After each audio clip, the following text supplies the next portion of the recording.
Okay, hi everyone. Hello. Thank you for being here. I know Mindy Kaling was another option, so it means a lot that you chose us. So yeah, this panel is Everyone's a Curator, Do Museums Still Matter? And we realize we're all museum professionals. They are not only the source of our paycheck, but the source of our passion. So we're a little bit biased. But we thought it'd be interesting kind of at this point, this talk about curation is nothing new. It's been happening kind of with the web as more and more information needs to be sorted. Oh, sure. No problem. But yeah, so we just wanted to give a museum voice kind of to this ongoing conversation. And just a little bit of super broad, super quick historical context. Tom Morton, kind of an esteemed traditional art curator, identifies these as kind of different phases of the word curation, from like civil servants, because word curate, to care for, a priest devoted to the care of souls, and these days kind of more a paid selector of stuff for sale. But then the museum version is kind of, it's a real job with very concrete responsibilities, such as like intense research, preservation tasks, and navigating real space. And kind of where we fit into this, like none of us, I think our jobs didn't exist before we created them at our institution, so we're kind of in the first wave of this ongoing conversation, but we are kind of navigating digital space and physical space. So this is going to be kind of like a talk panel hybrid, where we want to present a series of case studies to you of things that we've done in our institutions, and then open it up to questions about what's next. So I'm going to introduce our esteemed panel of museum social media ladies from San Francisco. My name is Kathryn Jaller. I am from the Contemporary Jewish Museum in San Francisco.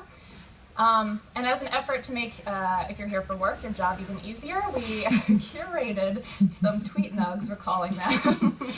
Just quick tweets representing our approach to social media. Minus sizes and everything, but it certainly helps. And we will get into that later and contextualize it. The next, Jennifer Yin at the Asian Art Museum. You want to share yours? Yeah, howdy everyone. My tweet nug is kind of dedicated to all those people out there who always ask that $1,000,000 question, how do you measure engagement? Well, I just want to say, you just know when you're engaging with your audience. You feel it in your gut.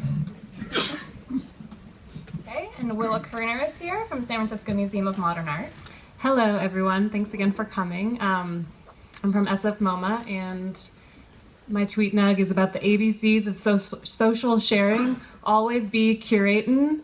I don't know if you've looked at an iPhone recently, but it's filled with lots of crap that tends to not be so great. So if we could all put a little more thought and effort into what we tweeted, there would be less boring crap to sort through, and it would be a great place on the internet. So.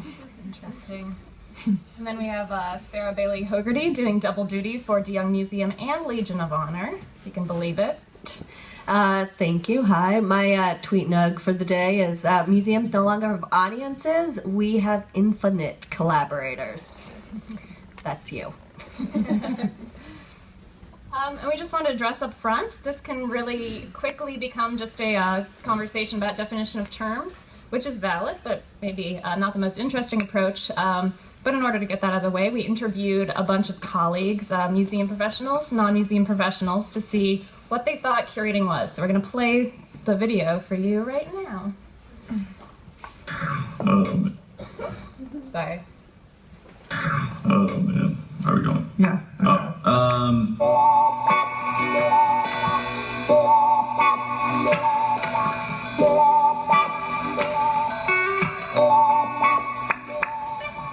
Really hard question. It's taking one thing and another thing and mix them together. Curation. To take care of. To assemble. To pull together. I think curating is a conversation, and that's had through a process of research and collaboration. Curating for me is, in one sense, the act of storytelling. But storytelling not only for the purposes of just entertainment, but storytelling in a way that creates a new body of knowledge. I think curation means that there's something new to say about the grouping of stuff. It's not just like I'm collecting stamps and I want to get every single stamp that's ever existed. It's like, I want stamps from this time period. Yeah, it has to have some sort of intention.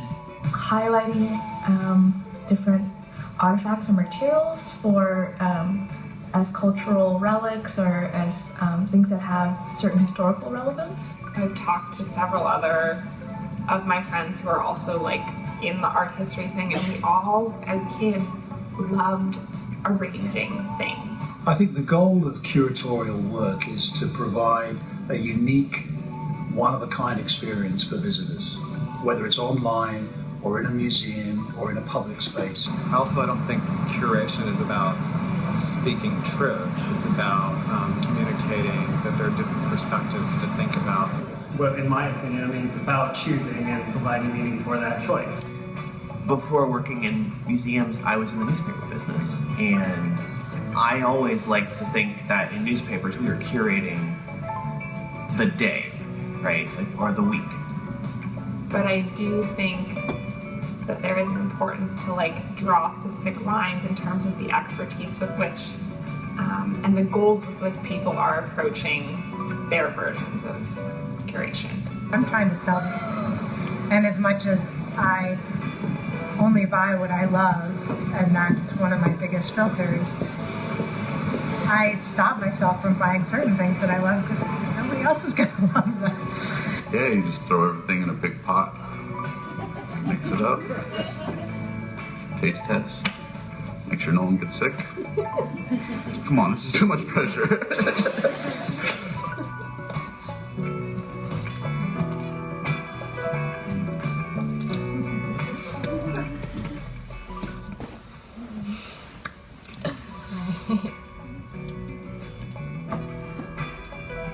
Yeah, that was pretty fun to make.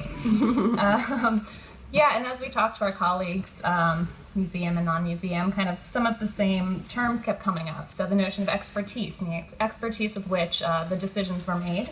Relevance, like contemporary relevance.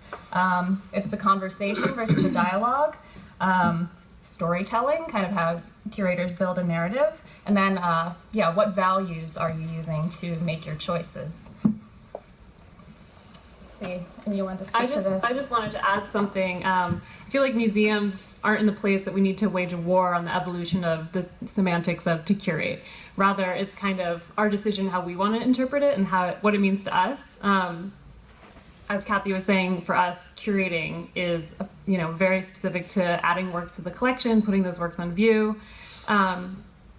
But for us in the museum, it has a lot more to do with time and like an infinity of time that we will be protecting and caring for the works that we collect. So fancy choosing doesn't apply here. It's rather informed, incredibly like work-oriented choosing so that we know what we're presenting to future generations who will see a collection from our time period, rather than kind of the fleeting online, way that you curate a tweet or you post something to Pinterest, what is the lifespan of that?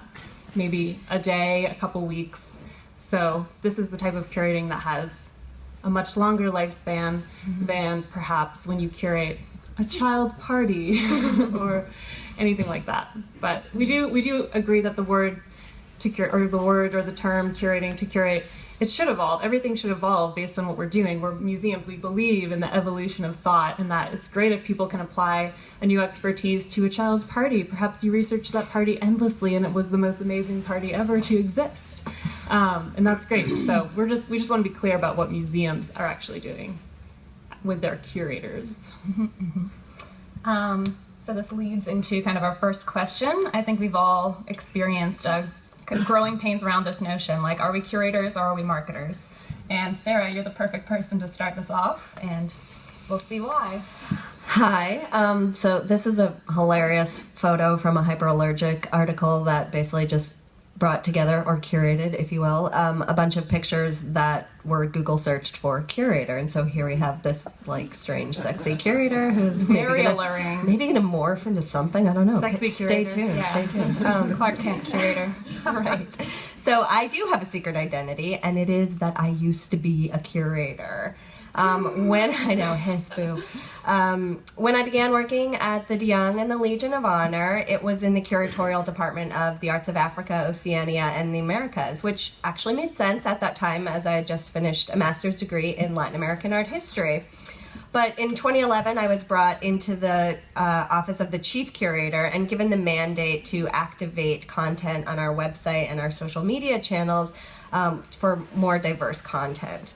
Then, in early 2013, I was reorged into the marketing department. And to be honest, at the beginning, I was not very happy with this move because for some of you who are maybe not as ingrained in the museum world as we are, I'll let you in on a little secret. In many curatorial circles, marketing is a 4-letter word. Curators feel like marketers dumb down content, and as I quickly learned, marketers think that curators are overly scholarly and unintelligible to the general public. And guess what? Sometimes they're both right. So when I came into the marketing group, there was understandably some mistrust on both sides. But as my role and our team developed, I consciously worked to bridge this gap between marketing and curatorial. And now I am bilingual and I can speak both curator and marketer. And one of the first things I noticed about the social media channels for the DeYoung and the Legion of Honor was that they were engaged in a one-way conversation. It was what, when, where, how much. And I could sense a real palpable distrust in our audience. And so I put my curator's cap on and I started to ask questions of our audience. And I threw in a few 50-cent vocab words, much to the chagrin of my marketing colleagues. But you know what? I trust our audience. I trust them to be smart, to be interesting, and to engage with us and each other in meaningful ways. And what I came to understand over time is that working in social and digital media is still curating. Only now I curate the entire museum as opposed to a single art historical thesis. So telling the stories of the conservators and the artists in residence and all the behind the scenes machinations that I get to see every day, I can really craft and share who we are as a museum and as a community. So if curating is storytelling, I tell the museum's story. Right. So Jen, marketer or curator?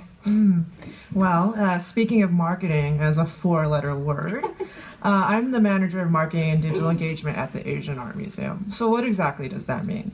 There are only 2 of us at the Asian Art Museum responsible solely for marketing. That's correct, you heard 2. And so my responsibilities really run the gamut from the high level, big picture stuff all the way down to the nitty gritty stuff as well. And having been there for 10 years in some marketing or communications capacity, I can safely say that I'm most definitely a marketer. However, when I do wear my social media hat, I do not let my marketing colors show. What this means is my golden rule is don't be a mouthpiece and do have fun and just pretend you're talking to your friends, but without any of the dirty jokes or the cursing like a sailor. The museum social media channels are my babies. I started them kind of on a whim, autonomously, right back in the days when Twitter was still just a thing, but we weren't sure what it was, so there was a bit of skepticism, but I felt that we needed to be a part of that no matter where it was headed. So I kind of went rogue under the radar with very minimal staff involvement or permission even. So because of that, I've been able to cultivate the voice from scratch, and I've developed the channels with kind of an authentic, playful tone. And I continue to curate alternative entry points to the museum with content, trying to always kind of create an emotional experience or at least elicit the occasional smile. The sweet spot is when I can wear both my marketing and my social media hats and the content doesn't feel douchey. So, but it does feel true to me.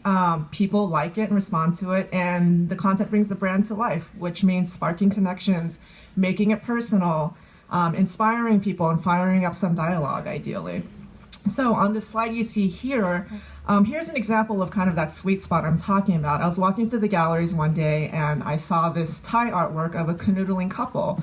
It spoke to me and I took a photo of it, not knowing when I would ever use it. Valentine's Day came around, and I don't know if you've noticed, but increasingly in past years, Valentine's Day has really hit this like critical mass, trending sort of thing. So I thought, okay, it's topical, it seems appropriate for Valentine's Day. So I posted it, but I was also sort of able to make it kind of personal by bringing my own angle to it, which is complaining about how even though Valentine's Day is, corporate construct, you can still celebrate love. Love is a great thing. And this was a great post because it got lots of likes and it has that intrinsic humanity to it, about love. And lastly, it shines a light on our amazing permanent art collection. And then with this next slide, here's an example of something where I'm just kind of totally going off and being very personal. It's a risky post. It's a little bit bold. It's not at all. Do you want to read it? Yeah, I will. Okay, so this is the Instagram post, and the caption is, "Man, the things you find in the back of a dive bar, am I right?" And the hashtag is old offensive tchotchke. So again, not ostensibly museum related, but I think it's relevant and I think it's pertinent to culture and the world we live in. And it might make people uncomfortable, but that's a good thing. And my aim was to kind of stir dialogue. So that's that. Okay. And now Willa, marketer curator. Yeah, I wanted to draw attention to the idea of how we all started our social media presences for our museums and how we all kind of think of it as going rogue or like flying in under the radar to do this thing where even though, because museums can move very slowly, and if you're used to working in technology, it's like, Twitter's been out for a year and we're not on it? That's crazy. But to the people who work in the museum, it's like, why would we do that? So when I was hired to do my job about 3 years ago, I started a Tumblr. I felt like Tumblr is like the perfect place to curate things online. It brings together a lot of images in this really nice looking space. You're pulling from different places and collecting it under your kind of umbrella or brand. So I started it, and I kind of definitely flew in under the radar. This was 3 years ago. I don't think there were any other museums that I knew of really using Tumblr a lot. So I just put it up and decided to start putting things up there and see what would happen. And one thing that's really cool about Tumblr as a platform is that they have this submit feature where people who follow you can send you posts. So this magical thing kind of happened where after the Tumblr had been up for a few weeks, I'd started getting numbers ticking up in my inbox. And when I looked there, people were sending me their artwork. It's like the same way that people tend to send slides in a manila envelope to the museum, just like drop them off there, hoping that a curator will like come up and open them and be like, the next genius, and then throw them an exhibition, which by the way never happens. So if that was your tactic to get into a museum, you should probably stop doing that. You're wasting slides. But anyway, so I felt like, this was not going to be something that we could do because we don't just post random people's artwork. They have to kind of go through the curatorial system. Our curators have to pick them out and have a reason for featuring their artwork. So I just kind of kept doing what I was doing. We started building our Tumblr audience. It grew actually really fast because Tumblr was working with someone who worked there and she featured our Tumblr. So we got a bunch of new followers really quickly, and submissions just kept rolling in until I had like thousands of things in my inbox. And a lot of the artwork was really great. It was cool stuff. And I had this epiphany where I was like, well, it's different online. We could do so much more with the online platform. There's no restrictions there. It's not a gallery with like 20 walls, and once those are filled, that's the bookend of what's important. You can kind of put anything up there as long as it kind of fits into what your brand does, modern, contemporary art. So I just started doing that. I curated that Tumblr and I called it Submission Friday. And I've been doing it for 3 years since. I've probably, received somewhere between, I have no idea, maybe like 50,000 submissions, which is crazy. People love it. They follow every Friday. I'll look in my inbox and there'll just be a bunch of people remember it. I've barely ever marketed it or promoted it at all. But it kind of flew in under the radar. And I was actually getting worried because I think we were getting like more hits on our Tumblr than we were getting like people coming into the museum. So, but it was still, I didn't get, beat up by the curators or anything. So it just went on, and it's still going on today. And I suggest you check it out. It's pretty fun. But one thing I want to talk about is, although this isn't museum curating, because I'm not going in and like investigating and researching every artist who sends me their artwork. I might click through to their Tumblr to make sure they're not posting like super offensive stuff all over their actual Tumblr if people click through to it. but I'm really not diving into the extent that a museum curator would dive into an artist or an artwork. I'm just basically using my expertise as a person that knows how to do museum social media. So that is kind of its own sense of curating. I just want to talk briefly about how museums, when you curate a show in a museum and you're a real curator, you have this kind of amazing space to work with, right? It's basically a completely malleable, empty space, and you can decide the wall color, you can decide the layout, you can decide what goes where. It's a space that's very controlled. The internet is not controlled. Like, if you were on the internet, you could look at this, and then you could look at that, and then all of a sudden, there have been 3,000,000 things that you could have seen in between this one thing and this other thing. It's like, how do you focus a person's attention? So we've really had to hone these skills to figure out, okay, this text that a curator wrote for the gallery, where somebody comes in, and unless they're looking at their phone, you have their attention by default. We do not have anyone's attention by default, and we are not relevant by default, and we have to work to get people's eyes and to get people to read what we're putting out there. And this has just been a challenge to figure out how can museums carve out a space for art, programming on the internet. Yeah, it really becomes an interpretive function to figure that out with a whole new skill set. And that leads perfectly to our next question: how can museums compete for attention online? Like Willa was saying, our stuff is appearing between baby pictures and sponsored posts by big businesses who probably have bigger budgets than we have. And that's the whole sponsored thing is becoming increasingly important to gain attention. So Jen, you had this fantastic project. You want to talk about Lost Warrior? Sure. Lost Warrior. So as you can tell, this is Terracotta Warrior related, probably. Last year we had an exhibition that was about the Terracotta Warriors, and it was a very large exhibition, kind of a big deal, and it had potential blockbuster appeal. So we thought, okay, we should strike while the iron is hot. This is a great opportunity for us to kind of drum up early awareness, build some buzz, and all that other good stuff. So the premise behind this was, you've got this pack of Terracotta Warriors. They're traveling on their way to the museum from China. Somehow, some way, one of them gets lost and separated from the pack and can't find him. He's in the Bay Area out there somewhere. So what do? We ask the public urgently, we plead for their help. Please help us find this Terracotta Warrior before the exhibition opens in a month. How did we do this? Well, we started with this. This is a handwritten flyer that I made. We tried to kind of go for the lost pet flyer approach. We had these posted all over the Bay Area on telephone poles. Got that southern accent coming out. It just happened. It's fine. We posted them all over the Bay Area on telephone poles, on college campuses, coffee shops, you name it. And so, they actually have these little pull tabs with the Twitter, Instagram little symbols with the hashtag Lost Warrior. So we were asking people, hey, if you have any leads, tips, photos, evidence of his whereabouts, please alert us right away using this hashtag. But where else from there? We built this website that was kind of this hub. So what happened was anytime somebody tagged a photo on Instagram with a hashtag Lost Warrior, it would automatically be geotagged and pop up on this map in real time. And as you can see, this is the wonderful Bay Area. People were contributing to this map and they were activating it. And it was kind of cool to see it populate and kind of grow over time.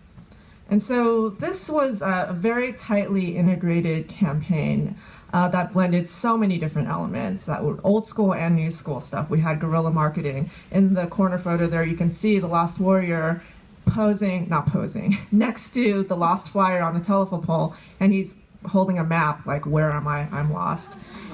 We kind of got in on a lot of great grassroots partnerships with all kinds of entities like the Travel Association, shopping malls, even with the museum, some of them represented here. They were really helpful. Media sponsorships. We scored a great media sponsorship. We got a cover page on the SF Examiner, which is the local daily, and it's basically lost, need your help, that sort of thing. Publicity stunt elements. There were about 50 appearances all over the Bay Area, anywhere from very famous tourist destinations, landmarks, high density foot traffic areas, all sorts of stuff. Print and online advertising, PSA videos. We produced one PSA video with SF Giants athlete Sergio Romo. We did that specialized website. We had the amazing actor, the Lost Warrior himself, who was so extremely scary talented and vivid performances. We had incentivization. So whenever the Lost Warrior interacted with anybody on the street, he would hand them a coin made in China, literally made in China, that looked like Qing Dynasty coins, and they were etched with the hashtag as well as the museum's website. And there was even a splash of gamification involved too. I mean, people actually really got into the hunt. It was like the game's afoot. We got to find this guy. So that was really cool too. And so if you look at there it is. So there's that cover issue, that fake cover story on the Examiner. And you can see in the photo, people were reading it the day it came out on the bus on the way into work that morning. When it printed, there were people reading it, and that was quite a thrill. And on the bottom here, you'll see the Lost Warrior. He's here he made his way to the De Young Museum, and then he got in on some ping pong diplomacy at the Contemporary Jewish Museum. There he is, getting in a battle with Kathy. And then here he is in front of a beautiful contemporary Chinese artwork at the SF MoMA. So the thing with all this is that it was extremely popular, wildly so. The public actually thought we were fun, we were unconventional, and we were creative. And I do believe it was very instrumental in the success of the exhibition itself. The response on social media was overwhelmingly positive and enthusiastic. I mean, I was high, just completely high on the kind of positivity I was feeling across the interwebs. We got several tweets, but this one is one of my favorites. Somebody wrote, "Asian Art Museum Lost Terracotta Guy is most fun social marketing thing ever. And by a museum, aren't you supposed to be stuffy?" So in sum, we brought a bit of the art to the public outside the building. People really opted in, and they contributed, and they saw themselves as part of this journey. It was like a larger community experience, and everyone was kind of banding together for a good cause. And there was an emotional investment too. The actor who played the Lost Warrior, he inhabited the role so well that people became attached to him. He was really endearing, and some ladies, I think, even had a weird crush on him. It was kind of strange. He was cute. One comment on Facebook was like, "If you find him, I'll have him over for dinner," or something like that. I mean, it's a little strange, but awesome. So the public had ownership and agency, and to end on this note, I wanted to show this quote by the wonderful Brian Eno. I think what we did was similar. We used art as a launching point to invite people along on this adventure, and it kind of became like a human experience. Mm-hmm. Yeah. Well, I do remember that game of ping pong, and it ended really quickly because he was so good. I was completely shocked. It's like all those centuries of practice really paid off. We had a ping pong, we actually had a ping pong exhibition at the time. People don't know the Jewish history of ping pong as much, but it is robust. So yeah, and this leads into, so competing for attention. I mentioned the thing about size. We're a newer institution. We're about 5 years old. Contemporary. The Contemporary Jewish Museum is. So kind of when I started, I reached out to other museum social media professionals to be like, A, do you know what you're doing any more than I do? And B, do you want to get a drink and talk about it? And that was 4 years ago. And so every month we've kind of met to talk about, I don't know, best practices and then ways we can collaborate. And it's really been interesting because, what if you could curate a city? What if, when you do that in real time, real space, you have to, there's contracts and, I mean, all sorts of things that keep you from just connecting the ideas like you can do online. So in this way, we've really been able to go outside of the gallery walls, and it's been really fun. This is an archival image from the first month of the... From the first meetup where we dressed in costume. That's right. We called the social media super friends. We are action heroes. Anyway, those are our buildings, by the way. Oh yeah, those are our buildings. Superhero bodies. Yeah, by Ian Padgham. So it just became kind of this fun thing, and it led to such initiatives as recently, again for Valentine's Day, we're like, you got to do like a holiday campaign too, right? Right. So why don't we do it together? we actually started this initiative called Museum Crush last year, where we just flirted shamelessly with each other and just like spread the love. I mean, it's a social media, and we made it very social. It was fun too, just to draw connections between things that we had on view or in our collections that we don't normally do unless it's in an exhibition. Right, exactly. I mean, we've done explicit partnerships, you know, and I've talked about like Jewish artists in SF MoMA's collection. Our Cal Academy of Science Institution had we have a frog and toad exhibition. They have frogs and toads, so it was quite natural. And then like with the Asian Art Museum, like the dim sum on Christmas thing, like I don't know, every year like we have it, they have it, and we share the love. And then like this is just the most blatant flirtation, Willa. But on Valentine's Day, you did this kind of sub-museum crush campaign. It has to do with your on-the-go situation. So just quickly, the little story of SF MoMA on the go. My museum, SF MoMA, is actually closed, or our building is closed for expansion construction right now. So we don't have a building to make all sorts of fun social media projects inside of, but we do, our art has been traveling around the Bay Area, and we are actually having exhibitions at partner institutions in collaboration with their curators and ours. So for Valentine's Day this year, I thought it would be fun to make little love notes and Valentines and so send them out through social media to the different museums and say, you know, punny things like, hey, CJM, our love affair was beyond belief, because the name of our exhibition was Beyond Belief, and it was last summer. So it's very good. But it was just fun to, you know, show that kind of, we're all friends, and even though we're museums, we're also people, and we can have fun and make silly Valentines with glitter hearts on them. Right, and it's good business, I should say. Like the amplification that results kind of from our collaborative efforts is really tremendous. I always get a ton of followers from participating in that. And then Museum Olympics, which you kind of spearheaded last summer, where you kind of found works from your collection and related it to sporting events, like got lots of attention. There was a Wall Street Journal article about it, and it was good. The collective is better than the individual. If you start a hashtag on your own, it will fail. If you start a hashtag with 5 other social media handles that have a good number of followers, it will succeed. Tweet that. You can tweet that if you want. And just to follow up on that, I mean, Museum Crush, we actually got requests this year from tweeters tagging us all and saying, hey guys, what's happening with Museum Crush? You know, like on February 1st. Like, what? We're like, oh, we have to do that again. Okay, yay. And Museum Olympics happened, I mean, none of us really worked on it this year, but a lot of other museums did, and people were saying, hey, are we doing this? Are we doing this? And so it sort of took on a life of its own, which is great. Mm-hmm. Yeah, so with no budget, little tip. And right, speaking of current events, this leads into kind of the fray that you waded into. Do you want to talk about?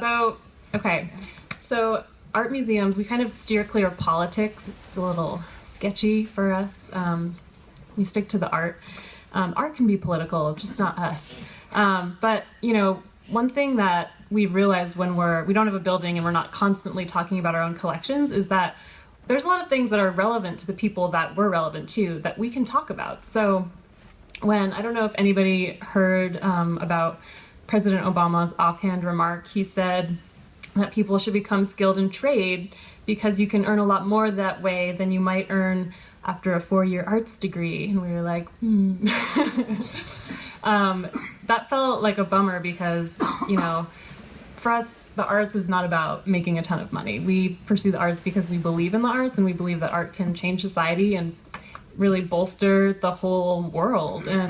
But we also do contribute economic value back to the economy, and so it's hard thing to hear the president say that, and it's like the ultimate snuff when you put all of your energy into being poor and loving the arts. So we saw this as a moment to really celebrate all of the people that did take the time and spend the money to get an art history degree and pursue the arts. And also I found this amazing Michelle Obama quote. It's like, Obama, you know what your wife says about this topic? I'll just read it in case anyone out there can't read it. She said, the arts are not just a nice thing to have or to do if there's free time or if one can afford it. Rather, paintings and poetry, music and fashion, design and dialogue, they all define who we are as a people and provide an account of our history for the next generation. So for an arts person, that's like, yes! So that combined with the call action hashtag art degrees work was just like, hey everyone, we know that Obama said a weird thing. Let's show people what we do with our art history degrees. Not everyone who gets an art history degree goes and like makes art or teaches art or works at a museum. People do amazing things with art history degrees that not always relate to art. So this was actually turned out to be our most engaged with tweet ever in the history of all SF MoMA tweets, which I think is interesting because it's, you know, just not really related to SF MoMA, but because we took the initiative to get involved in a conversation that went beyond the walls of the museum and was pertinent to everyone and relevant who followed us, we just got this insane outpouring of engagement, and people, we gave them the opportunity to share what they're passionate about, what they've put their life, you know, life's work towards. So that to me is real engagement. That's not like a favor or retweet. Those are okay, but I like to see people sharing things that actually matter. So this was a good example of how you can jump into the conversation rather than trying to create your own conversation, which doesn't always work.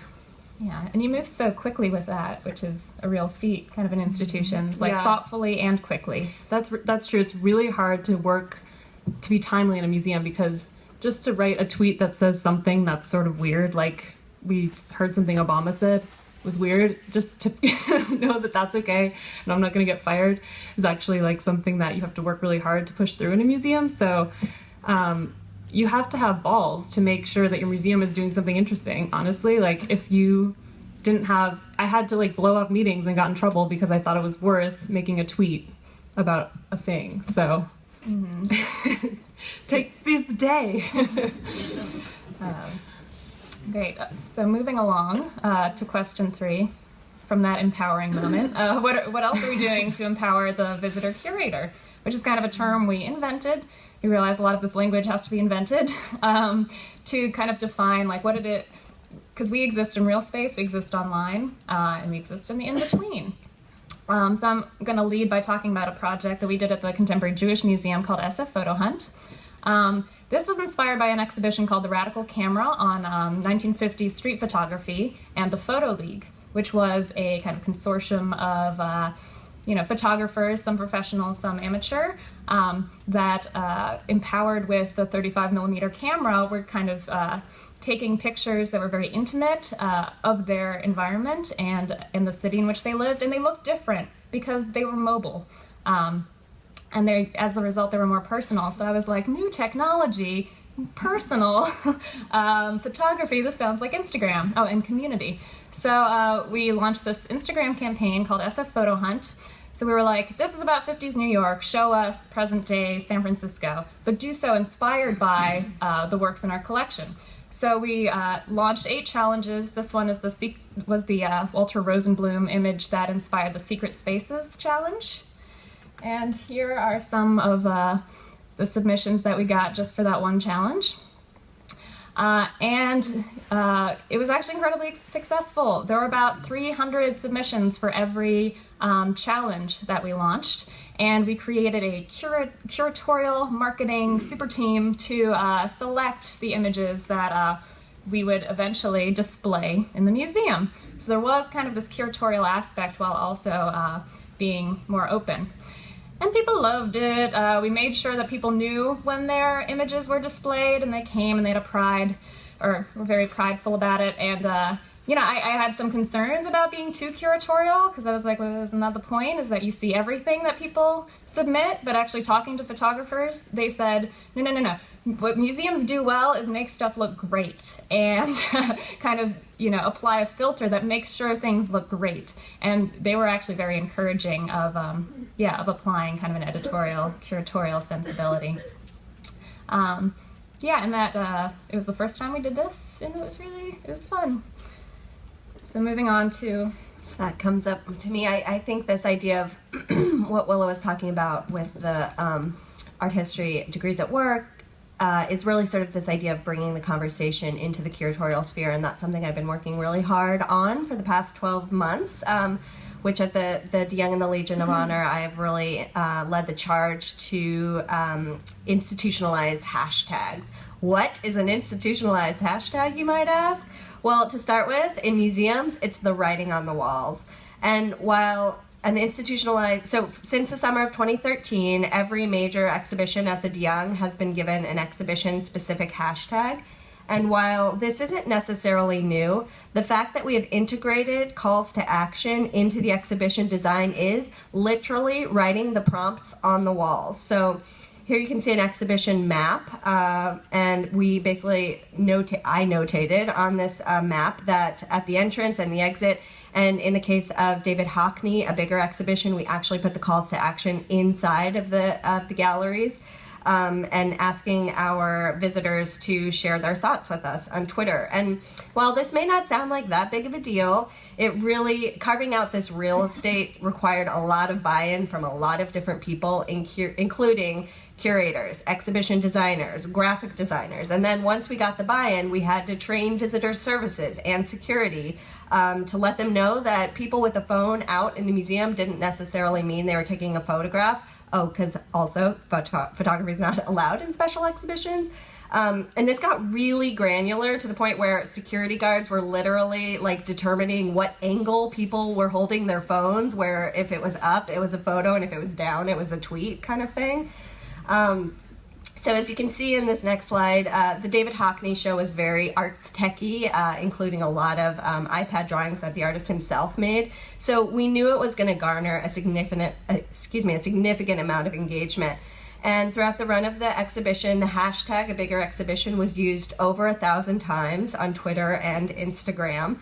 And so we thought this was a perfect opportunity to curate these tweets, and so we digitally displayed them on LCD screens leading into the exhibition.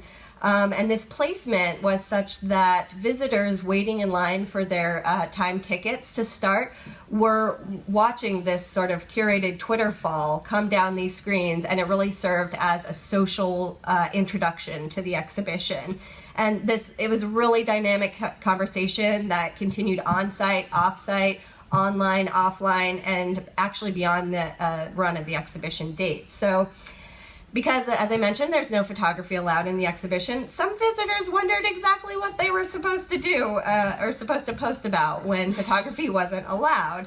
But this really brought us to an interesting moment wherein the prohibition of photography really forced our visitors to come up with more interesting things to say than just that thing that could be expressed in a selfie.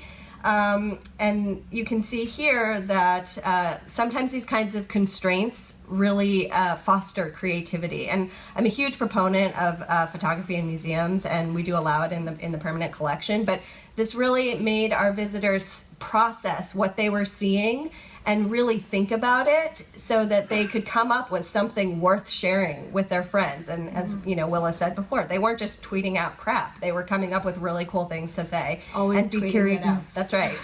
They were ABCing. Yeah, that's kind of the holy grail of engagement. Someone creating something in response to something they've seen, and like you can push that, but that doesn't work. So it's amazing that people just took it upon themselves, and using the methods of Hockney too. Yeah, I mean, can't get any. Yeah. And I love how the constraints, museums are, we have struggled to get photography to be allowed because people love taking art selfies. But an art selfie is really just fancy choosing, whereas writing a tweet where you're thinking about, if you take the time to actually have a thought, that could be really cool if you share it with people who follow you. Yeah. I mean, art selfies are cool too. Like it's more. There's a place for all of it. I know. It's a conversation we're constantly having. Like we don't have a permanent collection, so we have very rigorous photography restrictions, and people get, it's how people think, it's how people share, it's how people experience art, and they think of it as part of their ticket price to be able to represent it in the way that they choose. But sometimes there are limitations, so it's just ongoing conversation. Use that brain. Yeah, have an idea. Yeah, so I love that tidbit about iPhone like this versus iPhone like this, because it really highlights the level of detail and training institutionally that has to happen for these initiatives to take root. So yeah, a last question is, how do you think social media has changed your institutions as a whole? I know you had something on this, Jen. I do. I think social media is an incredibly powerful and immediate way to change perceptions. And for the Asian Art Museum, there are several. Some of them being, we are boring, we are old, we are an archaic, stuffy treasure box full of dusty Buddha relics. Who wants to see that? Too academic, we either don't exist. A lot of people don't even know who we are, or that we're alive. Some people still think we're in our old location, which we've moved from 10 years ago. In other words, this is going to sound really harsh. It sometimes feels like people just don't give a shit about us. And that can be hard. That can be really, really hard. But the good news is with social media, one badass fun post can potentially single-handedly turn the tide on some of these misperceptions, and then you feel that two-way love, which is a great feeling. Social media is the fastest, coolest, funnest way to surprise and delight. Many people don't even expect the Asian Art Museum to talk about Ice Cube lyrics. Didn't even have to use my AK. I tweeted that once. David Burton projects on Imelda Marcos. iPhone accessories that are little miniature Korean food items. Parks and Rec. You guys might remember the Tom Haverford gif about having an emotional reaction to art and how weird that was. Cool restaurant decor, National Dog and Cat Days, because we have a lot of great puppies and kittens in our permanent collection. Starbucks regional specialties in Asia. On and on and on. There are so many different things we can talk about, and it's all really awesome because it falls under the very vast umbrella of Asian art and culture. And the real bonus is that it can actually turn some people on to art, and it can turn people on to your museum and what your museum does. And so I wanted to end with this slide. This slide right here. Like, we get these every so often, but this one really drives my social media mojo. I just live for this. And it basically says, the Asian Art Museum's social media strategy seems to be helmed by someone who gets it, not my grandma like everyone else's. Just saying. So. Yeah, and I was remarking to you earlier that I aspire to my social media voice being a grandma, like a really awesome one. So no offense taken, don't worry about it. We're all different. So tell us, Sarah, about conducting the orchestra in your institution. Right, so one of our sort of aspiring documents that we looked at was a Museums and the Web paper by Susan Cairns and Danny Burchell, where one of the tweet nugs that they provided us was Walter Hopp's comparison of the curator to that of the conductor of an orchestra. And this is something that rings more and more true for me as a as the museum social media manager. Whereas traditionally the perspective of the curator was the only recognizable voice seen within an exhibition, we're now able to showcase outside voices online and on site. And in this way, I'm really proud to say that the audience's voice is now valued more acutely than ever in museums.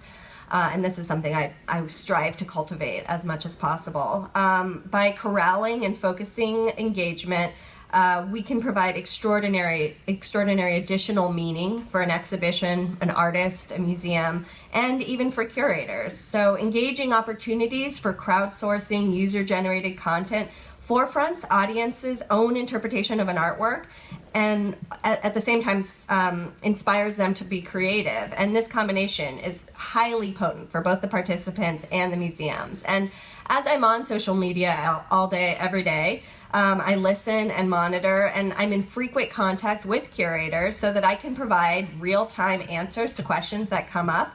And at the same time, I can provide real-time feedback to the curators about those questions, about those new perceptions. And this conversation that I'm sort of acting as the middleman between really is starting to inform curatorial practice as we move forward. And I think, the hashtags in the exhibitions is a perfect example of that. I'm literally now, and this is for museum people, you're gonna gasp, and I'm really excited about it. Curators are coming to me with suggestions of what their exhibition hashtag should be. This is revolutionary. So in this way, we as social media managers, we take on this curatorial role of conducting this loud, cacophonous orchestra that is the internet. And lastly, as this slide really exhibits, when we as museums sort of break open and tear down these authoritative walls and really aspire to this openness and this transparency, it really translates to our audiences, and they begin to invest their relationship with a much more personal, deep meaning with the museum. And so here you just have all sorts of love spewing all over this tweet, which is great. And these are the kinds of feelings, or feels, as the young people say these days, that really inspire people to either share content that we've posted or create their own meaningful content and share it with their friends. And that share is really what is our capital, our currency these days on the internet. So that's something that's incredibly important for museums. Mm-hmm. Yeah, I know our curators are also coming to us with hashtag ideas, and then it becomes a strategy meeting, and yeah. Sometimes they're terrible, but sometimes they're really good. Hashtags are hard, man. We can talk about that after this. But yeah, I just wanted to say also, like, but yeah, and increasingly kind of the artists we work with and commission are incorporating social media into their practice. So then this expertise becomes very much a part of the art itself. Yeah. Social media becoming a medium rather than marketing. Yeah, so we're advising on that. So yeah, Willa. Yeah, big changes for you. big changes. Much change. Very construction. So yeah, you got that. I feel like for us, we're going through this, tumultuous time where the museum is under construction. We're running around doing all these shows around the Bay Area, putting our art in different contexts with other, we have a show coming up that's at the Asian Art Museum, putting modern and contemporary artwork in context with Asian artwork, which is really cool. We're rebranding, which is a big process. I don't know if anyone's ever done rebranding before, but you basically strip all the things you thought you were away and come up with this hard nucleus that then, like, blossoms into who you want to be when you, reopen in 2016. So that's what we're doing now. I just want to tell you the way that I want to give you the end story of the Submission Friday thing. So it actually hasn't been completely left hanging, like I don't go to work in fear anymore.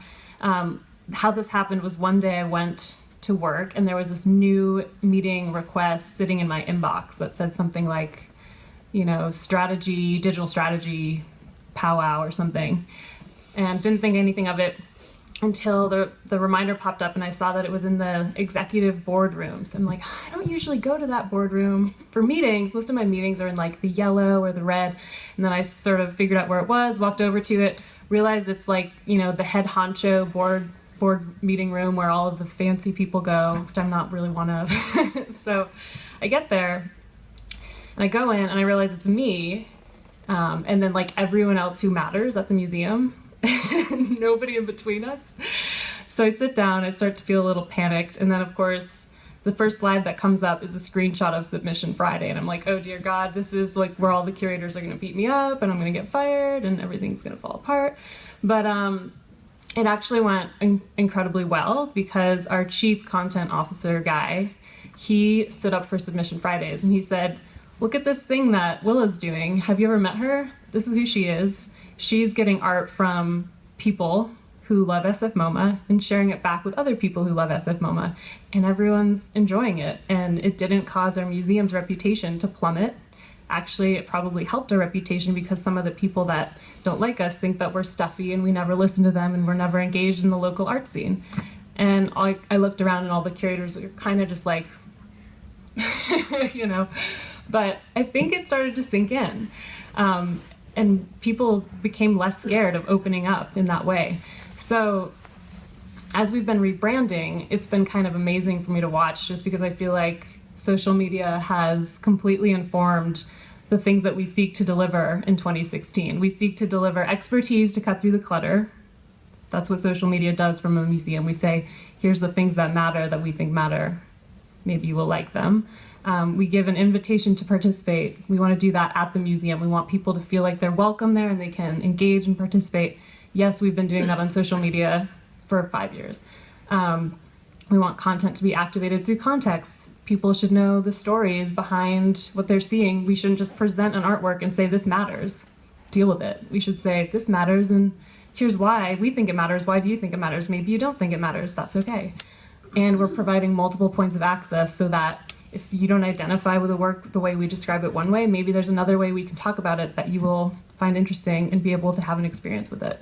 So I just was touched by the way I thought that our rebranding process has completely allowed the mindset of social media to develop the museum in this really open, exciting way.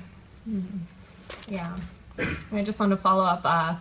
Preparing for this talk, it involved, interviewing our curators, and I was also, I think there's like a sense memory of like fear about from the earlier days where we like didn't know what they were going to say, but they were rogue days. The rogue days. But they were incredibly open, incredibly aware of kind of how social media was changing their practice, and made me kind of think about it differently, and in some ways flattered that their profession was kind of being taken on in a more public way with a certain degree of reverence. So yeah, more of those conversations to come is my main takeaway. Yeah. Oops.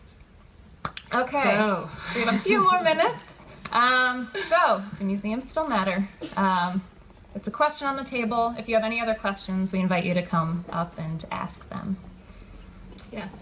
Yeah.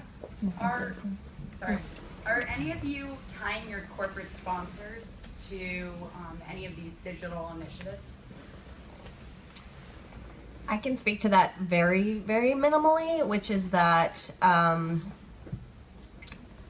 yes, in a way, for example, at the Legion of Honor last night, we just had our midwinter gala, which was sponsored by Ferragamo. And so we were engaging with them on social media and obviously worked with them in terms of developing hashtags and sort of coming up with strategies for that regard. We also had a Bulgari exhibit at the DeYoung, which just closed in February, and we worked very closely with them as well. So when it is appropriate and when it makes sense, definitely. But in terms of like who's listed on the donor wall, and as a corporate sponsor, not necessarily. Yeah, and I definitely fight to keep corporate sponsors out of our social media because I don't see it as a place where it really makes sense and fits in. I try and keep our social media channels to be have that less like marketing-y feel.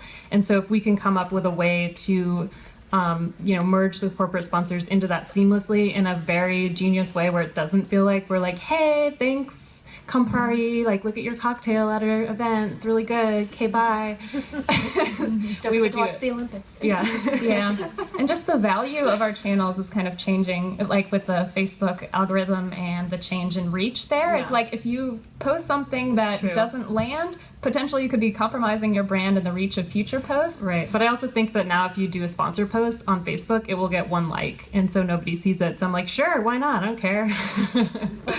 Anyway, but yeah, like ascribing a very specific value to that is still something that's in progress, like each tweet, each post. Yeah, but we're just trying to be very mindful of the art experience on social media, I think. Sure. Others? That guy's got the mic. I have a quick question. So I work for an ad agency that does work with a museum that sort of does have sort of that old, stuffy, boring misperception. And so a lot of the work we're doing is really trying to disrupt that, and we use a lot of humor and some other things, and it's really got a lot of the curatorial side of the institution kind of freaking out a little bit in kind of a healthy way, but I'm just curious, since your job is to really bridge that gap in a lot of ways, do you have any thoughts from an outside perspective of how we can better work with them to help them feel like we're on their team? I always provide case studies of other places that have done something kind of in the same realm, and you can say, look how successful and interesting what this was, and show that it didn't like cause their whole museum to burn down. I would also say, having once been a curator, that they are not, they don't have scales, they don't have claws, like go and talk to them, ask them what they want to see, what they want to share, what they feel like they might be able to on a social platform that they can't necessarily say. Just open those doors of communication and keep them open, and don't make the curators feel like it's being hijacked by the marketing department and that this message is just going out and it's on a freight train and nobody's going to stop it and they can't have any input into it. I mean, I think having been on the curatorial side and being on the marketing side, you know, there's this constant like, hey, we're generating this content. The curators are the one. I mean, you don't have a museum ultimately without curators, right? And so, well, first without objects, but the objects get there because of the curators. And so that content is really dear and near to their heart, and they've worked a really long time to get that to a place where they can talk about it. And you know what? They are your most valuable resource. So if you treasure them and cherish them and make them feel like that, and then, you know, you put on the spin or you put the buzzword in or whatever, they'll feel part of the conversation and they'll feel engaged in the effort, and that's gonna it's gonna improve your product, it's gonna improve your messaging, and it's gonna make everybody feel happy and lovey, and it's the best thing for the museum, really. Yes. Hi, I'm coming at this from an artist's point of view, and I haven't heard you guys talk about collaborations with artists yet. I am, every time I have a show, I'm either setting up an account or like a social media manager for the institution, because so many museums are really far behind in even thinking that an Instagram account is valuable. Sure. I could talk a little bit about how we've been working with artists. That would be a few different ways. So there's different types of artists, right? There's like Picasso and Calder and Warhol, whose works are incredibly difficult to post to social media. Actually, we can't just upload images of like all our favorite modern artworks because they're copyright protected in this way where we would have to pay to do that, to license them, which is very expensive and we don't have enough money. So that's another constraint we function under, trying to figure out how we can talk about these shows that have these works that are copyright protected and we can't put them on social media, but still talk about them in social media. And then there's artists that are more contemporary, someone like you who's a living artist, and we can work with them and get permission to do interesting things with their work on social media. And one thing that I've been trying to do is stage interventions and takeovers of our accounts where I just say like, hey, you're an artist, you should be putting something cool on our Instagram, or like, here, log into the SF MoMA Twitter account for half an hour and do something weird, which has been awesome because like I'm really trying to get social media to be a medium where artists can work with it and put out actual artwork. Right? This tweet could be a work of art if it was created by an artist in the right context, you know? So that's something I've been thinking about. And I think it's important for artists to kind of have a opinion about how their work should be treated on social media. I can speak to that really quickly too. We work with local artists all the time, and we have these evening programs called Artist Drawing Club where we'll highlight one artist's work. It's a very intimate event. He or she will come in. One time we had an artist, she gave you color swatches, and you had to go into the gallery and find an artwork that most matched that color swatch, and you would take a picture of it, Instagram it with a specific hashtag, which the artist kept her eye on the entire night, and she actually incorporated her favorite colors, which the visitors kind of contributed, and she incorporated them into the artwork that she made that night. So I thought that was a really interesting integrated way of including social media, including the visitors, and having them collaborate and work together to create something on the spot. I'm thinking more in terms of like as a second exhibition, like a museum without walls, literally. Like if Ai Weiwei had a show, he would be taking over the Instagram feed, and so you would see the work of his on the walls, but you would also see this incredible visual narrative story of what's happening in his life. And maybe it's just what he had for lunch every day, but still it's like an Ai Weiwei Instagram photo. Yeah, and we're trying to do stuff like that for sure. It's just a little bit tricky when we're not usually part of the conversation at the beginning, and then it's really just about workflow. And when we start getting involved in the project, we can bring up these ideas, but a lot of the times it's like, that's out of scope, he doesn't want to do that. So it's one of those things where we're like working on it, and I actually have some things in the pipeline, so stay tuned. Yeah, and if the artist requests it, then it's much more likely to happen, like very explicitly from the get-go, and then I get brought into meetings that I would have never been in before. Oh, another meeting I don't know why I'm in. Cool. Now you want to talk. No fingernails left. Yeah. Do we have to get out of the room right at, does anyone know? You can have one more question. Yeah, we can take that one. Okay. So some of you are working in the marketing departments in the museums, and marketing is really related with sales also. So the museums also need to sell tickets and also some merchandising stuff. So do you also create contents and tweets about the tickets and the merchandising stuff, and how do you make separate with them? For sure. Yeah, we're all in marketing departments. Yeah, we're at all in this marketing. point. Yeah. I mean, my marketing director is very fond of saying that all of our mission is to, meet our attendance numbers. And I'm every time she says that in my head, I'm like, well, that's not really my mission, but okay. Because, I think it's been proven over and over and over again that social media is not a traffic driver. It's something totally different. It's an engagement platform. That being said, of course, we cannot get away from integrating content about what's on sale at the museum store, or we have free Tuesdays, so you can see the exhibition for only $15 today instead of $25, and all of these sorts of things. But it's really hard to tie social to direct results. I can share one experience, which was we worked very closely with our museum store to create some interesting content around a free trade bazaar that they have, where they bring in artists and artisans from all over the world and to sell wares that they made. And we actually wrote a blog post about one of the artisans and did a sponsored post on Facebook. And they were then able to report back to us that that guy's jewelry was the most popular item at the Fair Trade Bazaar. That is literally the one time I can actually report out that there was like a direct tie between. Similar thing. And also, this was before Facebook changed their algorithm too. So who knows if that'll ever happen again? But it was a beautiful whispering moment. I feel like it's this balancing act where we all agree, and we've known for the past couple of years, that you can't just be marketing-y on social media and people will just not follow you. It's very boring. It's disingenuous. People see right through it, don't care, unfollow. So if we're doing enough really engaging, interesting things with our social media, we have room to leave to, promote a product in the store that's, as long as it's good. I'm like, I don't know if that's what we want to promote, but this one's cool.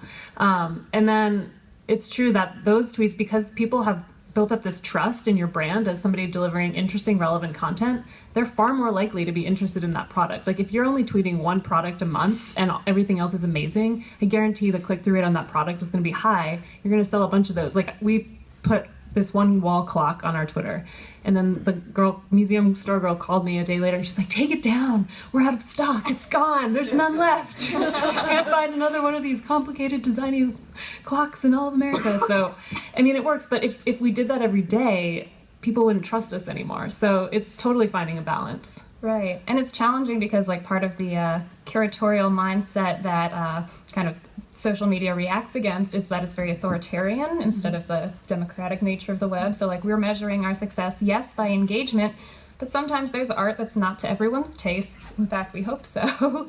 In some ways. So I've found like a social entrepreneurship model of like a multiple bottom line really helpful. Like where it's like social entrepreneurship, it's like people, planet, profit, and for us I feel like it's like profit, sure, but we're nonprofit, so it's like there's education and art kind of as part of our bottom line, and so we're always kind of switching between. All right. Oh, we're getting the cut. Okay. Thank you guys so much. Thank you so much. Thank you. If you have more questions, you can just tweet them. We'll be there. You know where to find us. And tweet nugs as well. We'd like to keep that Might going. not catch on, but we're gonna keep hashtag tweet nugs. Hi.